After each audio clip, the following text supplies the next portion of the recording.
करना जी। गन्ना वाला आटा होता है, वो बड़ा आटा नहीं होता, नहीं। वो इतना कम का होता है, सिर्फ इतना कम। जहाँ से चार्जिंग पर गए।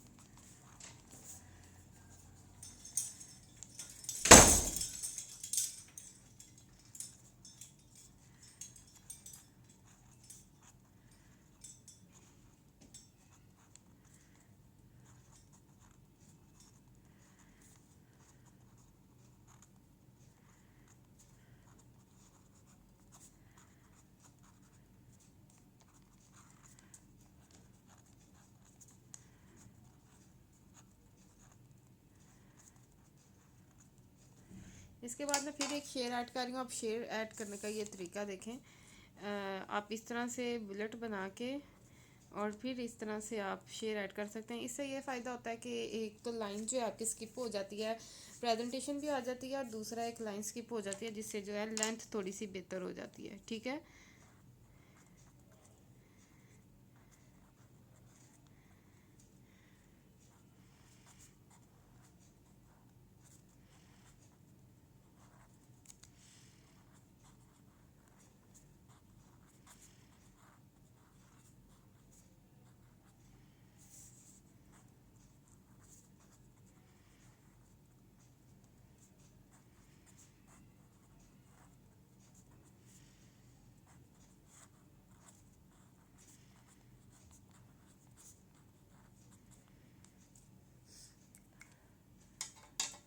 ठीक है, इसके बाद फिर स्टार्ट करते हैं। अब ये देखें, इससे मैंने एक लाइन छोड़ी है। इस तरह से लाइन छोड़ लें, इस तरह लिख के, या इस तरह से एक लाइन छोड़ लें, जो सा भी आपको मेथड अच्छा लगता है। या आप पूरे पेपर में डिफरेंट टाइप का कर सकते हैं, कभी इस तरह लिख लें, कभी इस तरह लिख लें।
आई थिंक सो इतनी लेंथ जो है इनफ है। या 2 पेजेस की हो या 2.5 पेजेस की हो, तो इतनी इनफ होगी, क्योंकि आपको पता है 3 आवर्स में आप कितना को लिख सकते हैं। बाकी जो क्वेश्चंस हैं उनको भी टाइमिंग देनी है, तो हम जो है यहाँ पर बस करेंगे, एंड पे एक शेयर ऐड करेंगे, ठीक है।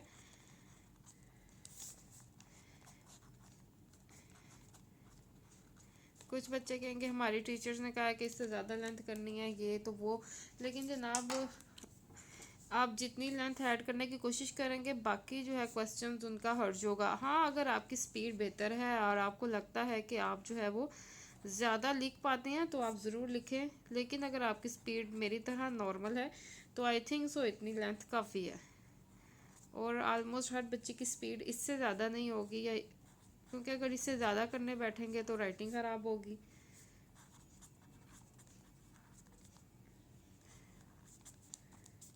अब आप देखें मैंने ये कितना टाइम लिया है इसको लिखने में। अब आप दूसरा मैं थोड़ा बहुत देख के लिख रही हूँ, क्योंकि मैं ज़ुबानी तो याद नहीं किया हुआ ये, तो उससे भी थोड़ा सा टाइम लगता है। लेकिन जब आप ज़ुबानी लिखेंगे तो आपका टाइम भी थोड़ा सा कम लगेगा,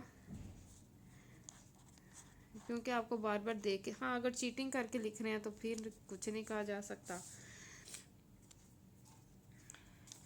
एंड में अगर आप डबल शेयर ऐड कर रहे हैं तो इस तरह लिखें बकौल। अगर आपको नाम आता है शायर का तो ज़रूर बताएं, इस तरह से लिखें।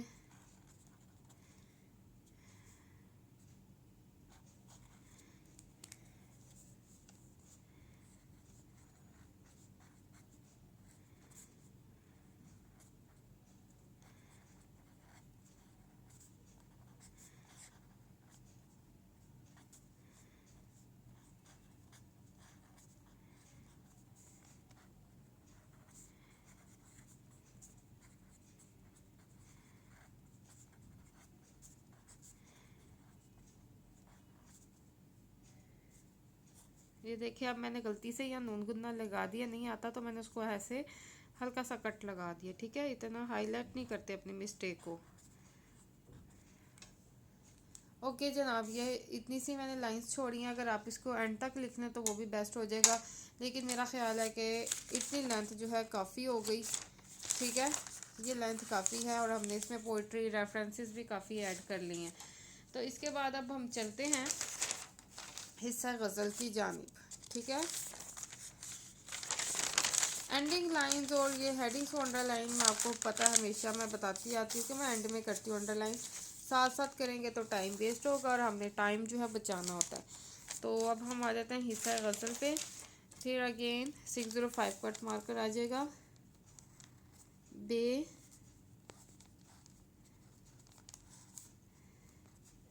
हिस्सा गज़ल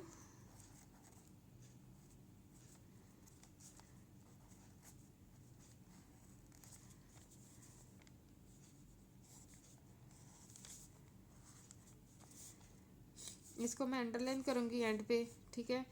इसके बाद आ जाते हैं जनाब हिस्सा गज़ल। अब फर्स्ट ईयर सेकंड ईयर की बात करें तो हिस्सा गज़ल में अब आपको एक ही गज़ल में से इशार आएंगे, लेकिन क्योंकि हर शेर का टॉपिक डिफरेंट होता है, गज़लों में नज़म में सेम चलता है, गज़ल में डिफरेंट होता है, तो आपने हर शेर की तशरीह अलग करनी होती है। तो हम जो है एक दफ़ा ही शायर का नाम मेंशन करेंगे, बार बार नहीं लिखेंगे। शायर का नाम एक दफ़ा ही बता देंगे कि किस शायर की ये गज़ल है, उसके बाद तशरीह सेपरेट करेंगे, ठीक है। अच्छा जी, इसमें पहला शेर, अगर आपने पहला नहीं लिखना, आप बस इस तरह से वो जो शेर जिसके आपने तशरीह करनी है पूरा लिख लें, और अगर नहीं लिखना चाहते तो आप इस तरीके से लिखें जिस तरीके से मैं लिखती हूँ, ठीक है। और यहाँ पे अब हम तशरीह की बड़ी सी हेडिंग देंगे 605 से ही, क्योंकि यही तो हमारा मेन आंसर होता है।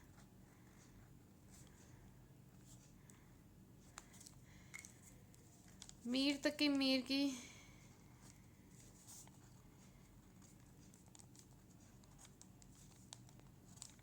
की गज़ल है, ठीक है। अब हम इसकी तशरीह करने लगे हैं। अब ये देखिएगा, मैं किस तरह से इसकी हम तशरीह करेंगे। इसकी मैंने आपको तरीका बता दिया था। आप हल्लू का जो है उसमें आप डिफ़िकल्ट वर्ड याद करें और मफ़हूम याद करें बस, और उसके बाद आप उस मफ़हूम की बेस पे आप तशरीह कर लें, क्योंकि इस तशरीह आपने अपनी राइटिंग में अपनी क्रिएटिव थाट से जो है वो लिखनी होती है। अब हर शेर की तशरीह को हम रट्टा लगाने से रहे, और अगर आप तशरीह अथेंटिक लिखना चाहते हैं तो आपको हर शेर का मफ़हूम अच्छी तरह आना चाहिए।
ठीक है, अब इसमें ये तरीका है कि आप दो पैसेजेस की तशरीह करें, बीच में एक शेर ऐड करें, या दो पैसेजेस की तशरीह करके एंड में रेफरेंस ऐड करें।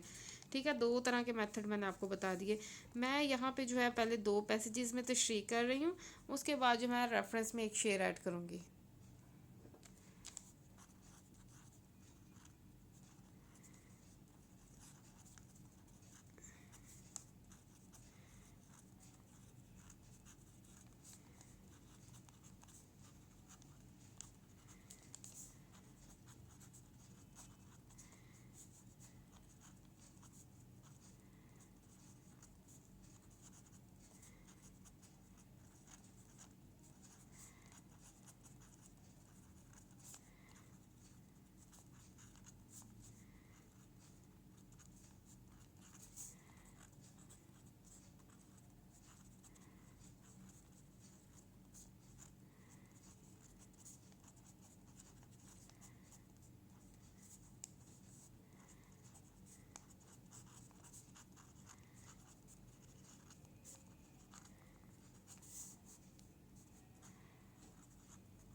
अच्छा, जब एक मिसरा लिखना हो तो आप इस तरह से आइन की शेप दे के लिखते हैं।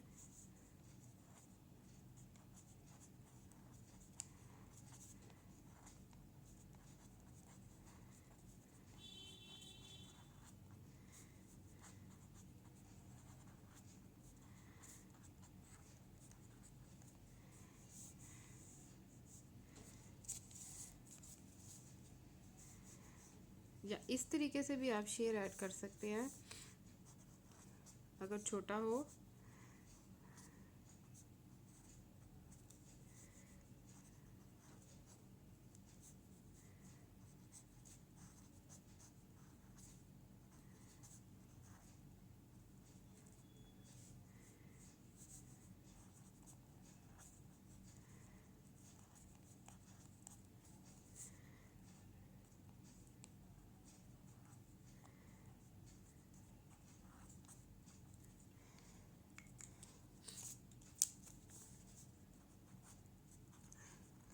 मीर तक की मीर का एक और शेर है ये। अच्छा, अब आप देखें, खुद नोट डाउन करें कि मैंने जब गज़ल की तशरीह की है, एक शेर की तशरीह कितना टाइम लिया है, और जब मैंने नज़म की तशरीह की है आपके सामने, ये देखिए 2.5 पेज समझ लें, इसकी तशरीह किया विद हेडिंग और बताते हुए किया कितना टाइम लिया। ठीक है, तो आप जब कहते हैं कि जनाब हमारा पेपर कवर नहीं होता, इस तरह की प्रेजेंटेशन करें कि पेपर कंप्लीट करें, तो जनाब आपके सामने मैंने ये पूरा भी सॉल्व किया है। और इस तरह से जनाब ये देखिए, ये हिस्सा है गज़ल में, पहला पार्ट जो है इसकी तशरीह ऐसे करने के, नेक्स्ट जो है शेर लिख के, ये देखिए